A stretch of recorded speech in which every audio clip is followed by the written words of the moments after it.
Hello again. With the next 4 slides, I'll focus on the fourth decision-making component, factors, having so far looked at objectives, principles, and Bob and Jane's priorities applying to their housing options. Now, in every situation, there are important factors playing a specific role in shaping ideas, options, and outcomes. Bob and Jane's case is no exception. So let's look at these factors from the top. It's worth making the point here under all the circumstances, with the first consideration to the children. It's worth making the point that unless Bob and Jane can create some clear, well thought through, realistic options, enabling and empowering them to reach their own financial agreements and mediation, a judge will look at the same factors, very similar factors, apply the same or similar legal principles that Bob and Jane will apply, and make a judgment, which may, and it's an important point here, which may or may not meet Jane and Bob's priorities, which we've looked at. Now, I've highlighted in green some of the important, some of the facts and factors worthy of note, shaping Bob and Jane's current thinking and approach as they create some housing options around their priorities, working within that principle framework I've already covered. Now, as a mediator, it helps to have a clear and early sense of these factors. For example, you'll see from this slide that Jane and Bob have slightly different ages. Bob's 52, 3 years older than Jane. And these may affect their, as I'm indicating on the slide, their borrowing capacities, as well as impact the pension calculations, which may be important resources to meet housing needs, as we'll discover. The financial booklet I've sent them and the documents I've sent them to provide me with information recommends that they obtain a mortgage capacity report from one of our experts fairly early on and before the first session. It also helps them to obtain, it will also help them to obtain, my financial disclosure booklet will help them to obtain the correct pension information, and recommends, if needed, at this early stage, that they also work with one of our pension experts. Jane and Bob's situation may be an example of where this is necessary due to the size and different types of pensions, which I pointed out when we looked at their financial circumstances.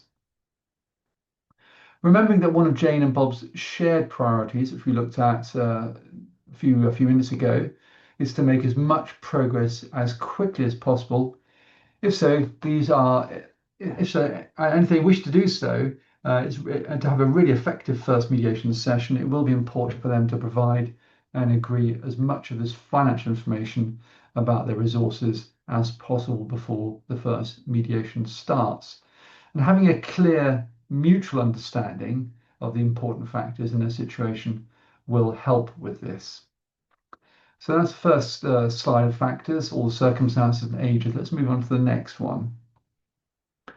Here you'll see current and future resources divided into two main types. There are really only two main types of resources relevant here to meeting Bob and Jane's housing needs, which I've highlighted in green.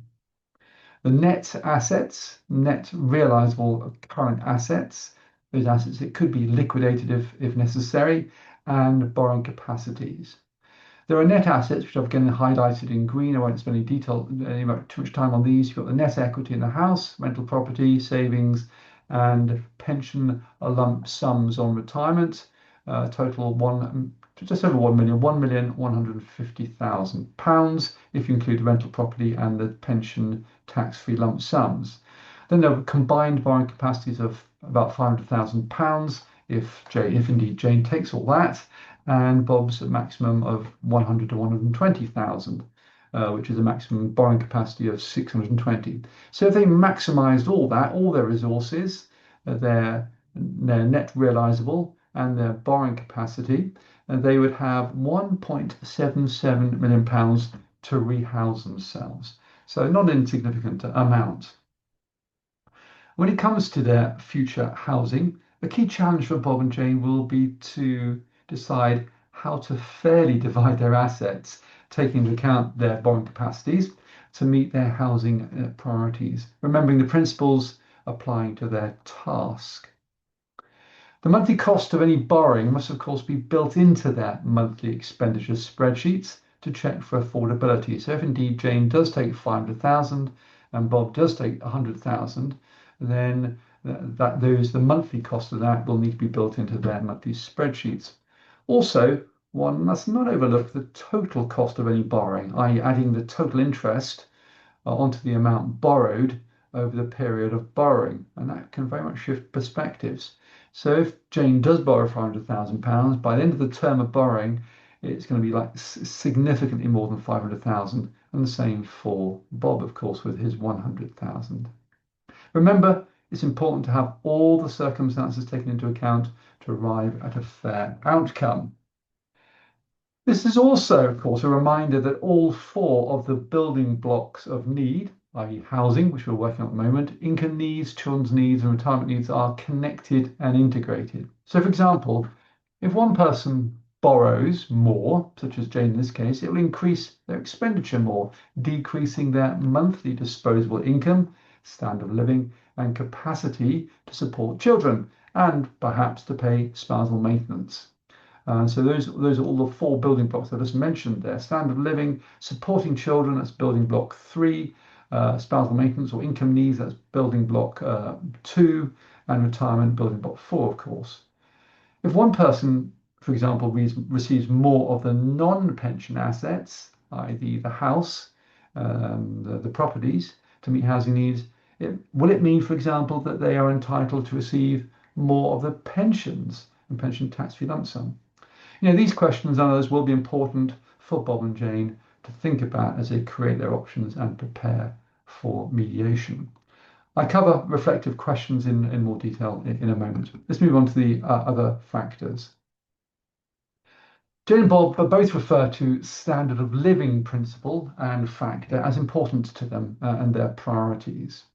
So they are considering whether it will be possible to maintain a similar standard of living, and if not, how to ensure that they both have a similar post-separation standard of living. In terms of housing, Bob wonders, for example, whether he'll have enough money to buy himself a similar property to the family home if Jane retains that, where the children can spend time with him and each have their own home in his new property. It's not necessary, and this is part of it highlighted in green because it's quite important.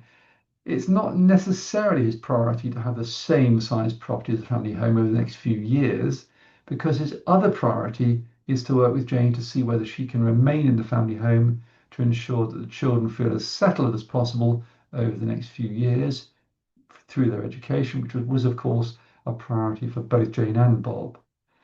Jane and Bob use their expenditure spreadsheets to set out their monthly expenditure based on the housing options they are each considering to assess affordability and disposable incomes, which I've just mentioned. The challenge for Bob, and again, I'll just make this point because it is important to you, the watchers of this webinar, and specifically Bob and Jane here, it will be to balance the importance to each of them of the various factors we're talking about as they create their options to meet their most important housing priorities. The key to this balancing exercise and the process of creating options are the questions the workbook invites them to ask themselves at each stage. So, for example, we'll see how one question or series of questions will become central to Bob's thinking and approach, requiring him to balance the priority he places on his standard of living, which we've talked about, balanced with the priority he puts on his children's needs for stability and his wish to work with Jane, which I've kind of highlighted here on this slide. Bob asks himself, and this is the question, am I willing to sacrifice a similar post-separation standard of living to Jane, probably mostly reflected in the size of a house he's going to be able to afford in the short term, to benefit the children and my ongoing relationship with Jane in the longer term? He's going to think about, reflect on that as he builds his options.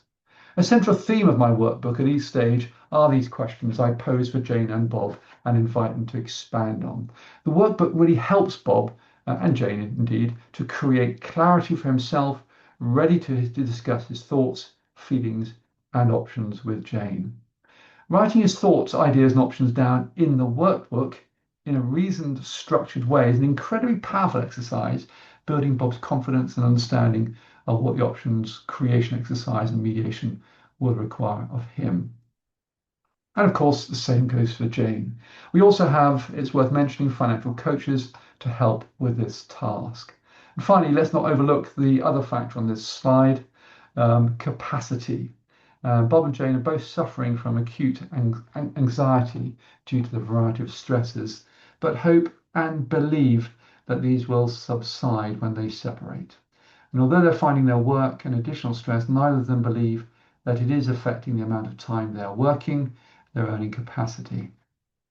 So let's move on to the next, and I think it's the final factor, contributions. Yes, this is often an important one in most cases I deal with. Contributions to a marriage, and specifically non-matrimonial contributions, is an aspect many separating couples feel strongly about when it comes to their sense of fairness and fair approach. Some of Bob's armed forces was earned pre-marriage, and Jane inherited her rental property. They're both wondering to what extent a court might consider these to be non-matrimonial assets, and if so, the extent they would or would not be taken into account in meeting housing needs. And they've got these principles I've already covered to help them, and also some guides. Bob's priority, remember, is to retain the part of his pension which predates the marriage. I think it was 9 years, wasn't it?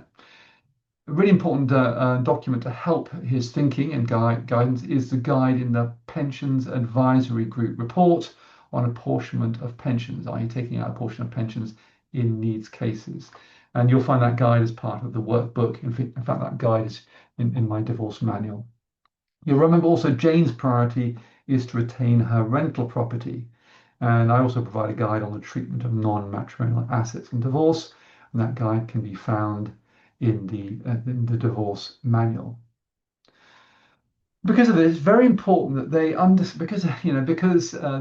these principles and the factor of contributions. It's really important that Bob and Jane understand the approach a court is likely to take, so they can decide whether they wish to diverge from this together, and if so, on what basis.